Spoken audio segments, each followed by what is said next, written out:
चलिए तो शुरू करते हैं क्वेश्चंस।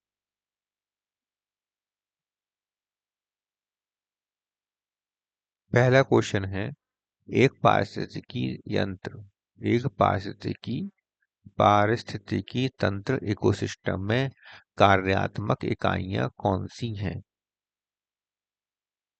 कार्यात्मक इकाइयां: उत्पादक, अपघटन, विखंडन, ह्यूमिफिकेशन, ऊर्जा प्रवाह और पोषक चक्र। उपरोक्त सभी इसमें सही आंसर कौन सा है, बताइए। इसमें सही आंसर क्या है? उत्पादक भी होता है, अपघटन भी होता है, विखंडन, ह्यूमिफिकेशन सब होता है, ऊर्जा का प्रवाह भी होता है और पोषक चक्र। ये सही आंसर होगा। उत्पादक, अपघटन, ऊर्जा प्रवाह, पोषक तत्व चक्रण मिलकर एक पारिस्थितिकी तंत्र का निर्माण करते हैं। अगला क्वेश्चन है, जलीय पारिस्थितिकी तंत्र में नेट प्राथमिक उत्पादकता एनपीपी को मापने के लिए किस कारक को घटाया जाता है? श्वसन हानि, मृत्यु दर, भक्षण दर और प्रकाश संश्लेषण की दर। बताइए किस कारक को घटाया जाता है? तो ये पहले याद होना चाहिए कि एनपीपी कैसे निकलती है। जीपीपी में से आर घटा देते हैं, जीपीपी में से आर घटाते हैं तब एनपीपी निकलती है। और आर क्या होता है? Respiration loss. अपर अपरद डेस्ट्राइटस खाद्य श्रृंखला कहाँ से शुरू हुई होती है? सूर्य के प्रकाश से, मृत कार्बनिक पदार्थों से, जीवितहारी पौधों से, मांसाहारी जीवों से। तो इसका सही आंसर बताइए क्या होगा? मृत कार्बनिक पदार्थों से।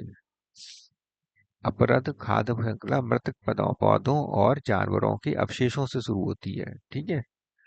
ऊर्जा प्रवाह का 10% नियम किसने दिया था? चार्ल्स एल्टन ने, ओटम ने, लिंडमैन ने, हेकल ने। किसने दिया था, बताइए। इसका सही आंसर होगा लिंडमैन। क्या होगा इसका? लिंडमैन ने 1942 में बताया था कि एक पोषण पोषण स्तर से दूसरे पोषण स्तर तक केवल 10% ऊर्जा ही पहुंचती है। अगला है, जलीय पारिस्थितिकी तंत्र में जैव भार या बायोमास का पिरामिड कैसा होता है? बताइए। बायोमास का पिरामिड जलीय पारिस्थितिकी की बात हो रही है, कैसा होता है? उल्टा होता है। कैसा होता है? उल्टा होता है। फाइटोप्लैंक्टन्स का जैव भार उन्हें खाने वाली मछलियों के जैव भार से कम होता है, इसलिए ये उल्टा होगा। पारिस्थितिकी अनुक्रमण में सीरल अवस्था क्या होती है? सीरल अवस्था बताइए क्या होती है? मध्यवर्ती परिवर्तनशील अवस्था, स्थिर अवस्था, प्रारंभिक अवस्था, अंतिम अवस्था। तो इसका सही आंसर है मध्यवर्ती परिवर्तनशील अवस्था। पायनियर तथा क्लाइमैक्स के बीच की अस्थायी अवस्थाओं को सीरल स्टेज कहते हैं। अगला देख, विश्व में कुल कितने जैव विविधता हॉटस्पॉट बायोडायवर्सिटी हॉटस्पॉट पहचाने गए हैं? पूरे विश्व की बात हो रही है, पूरे विश्व में। 34। कितने हैं? 34। वर्तमान में दुनिया भर में 34 हॉटस्पॉट चिन्हित किए गए हैं। आईयूसीएन ने रेड डाटा बुक में क्या शामिल होता है? बताइए इसमें क्या चीज शामिल होती है रेड डाटा बुक में? विदेशी प्रजातियों की सूची होती है, उपयोगी पीवों की सूची होती है, संकटग्रस्त प्रजातियों की सूची होती है, केवल पौधों की जो सूची होती है। तो इसका सही आंसर होगा संकटग्रस्त प्रजातियों की सूची। ये विलुप्त होने के खतरे का सामना कर रही हैं प्रजातियों का एक वैश्विक रिकॉर्ड रखा जाता है। 100 स्थानीय इंसुचुई संरक्षण का उदाहरण कौन सा है? चिड़ियाघर, बीज बैंक, वनस्पति उद्यान, राष्ट्रीय उद्यान। तो इनमें से कौन सा क्या है? इंस्टीट्यू बताइए, इंस्टीट्यू कौन सा है? इसका सही है राष्ट्रीय उद्यान। जीवों को उनके प्राकृतिक आवास में सुरक्षित रखना इंस्टीट्यू संरक्षण कहलाता है। जलाशयों में यूट्रोफिकेशन का मुख्य कारण क्या होता है? यूट्रोफिकेशन का मुख्य कारण।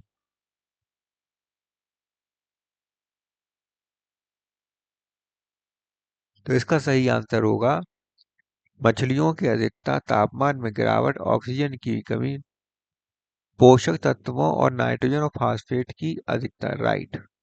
खाद्य और सीवेज के कारण पानी में पोषक तत्व बढ़ने से शैवाल की अत्यधिक वृद्धि होने लगती है, जिस कारण क्या है उसमें यूट्रोफिकेशन की क्रिया हो जाती है।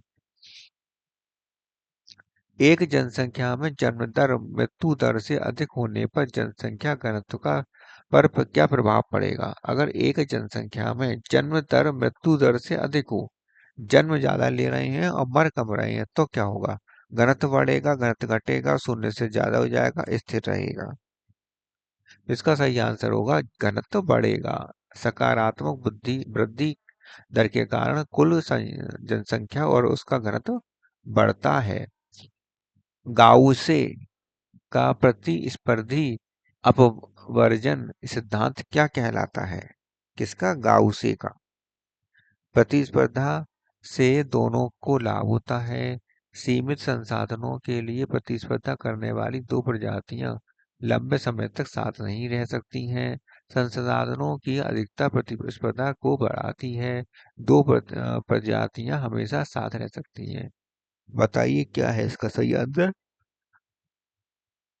इसका सही आंसर है सीमित संसाधनों के लिए प्रतिस्पर्धा करने वाली दो प्रजातियां लंबे समय तक साथ नहीं रह सकती हैं। अंततः श्रेष्ठ प्रजाति बचती है और कमजोर प्रजाति विलुप्त हो जाती है।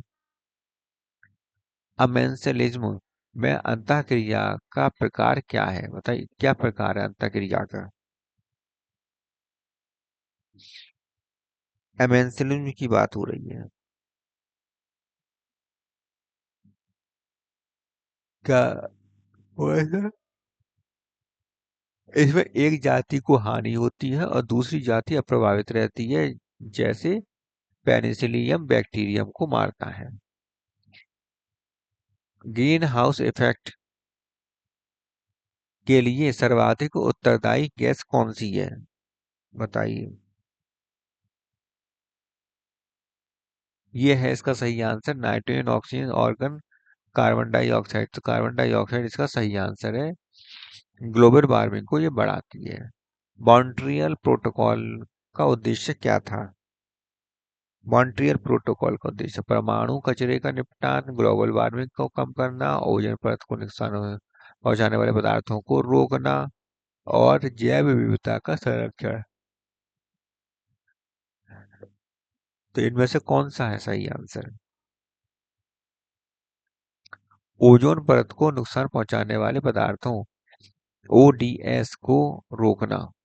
1987 में हस्ताक्षरित इस संधि ओजोन परत की रक्षा के लिए सीएफसीएस को नियंत्रित करने का है। भारत में प्रोजेक्ट टाइगर कब शुरू किया गया था? बताइए प्रोजेक्ट टाइगर कब शुरू किया गया था?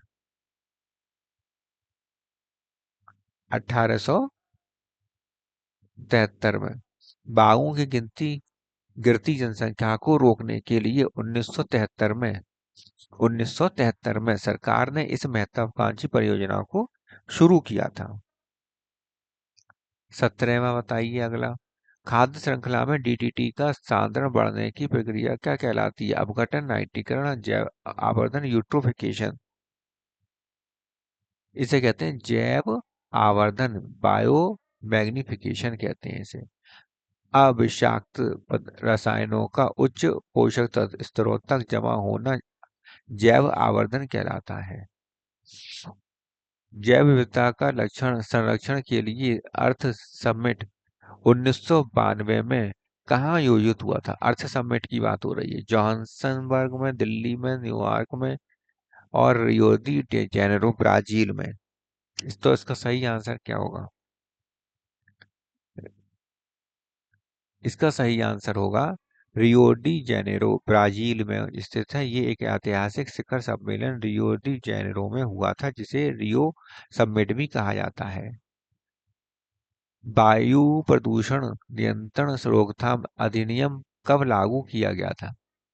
बताइए, वायु प्रदूषण को रोकने वाला अधिनियम कब लागू किया गया था?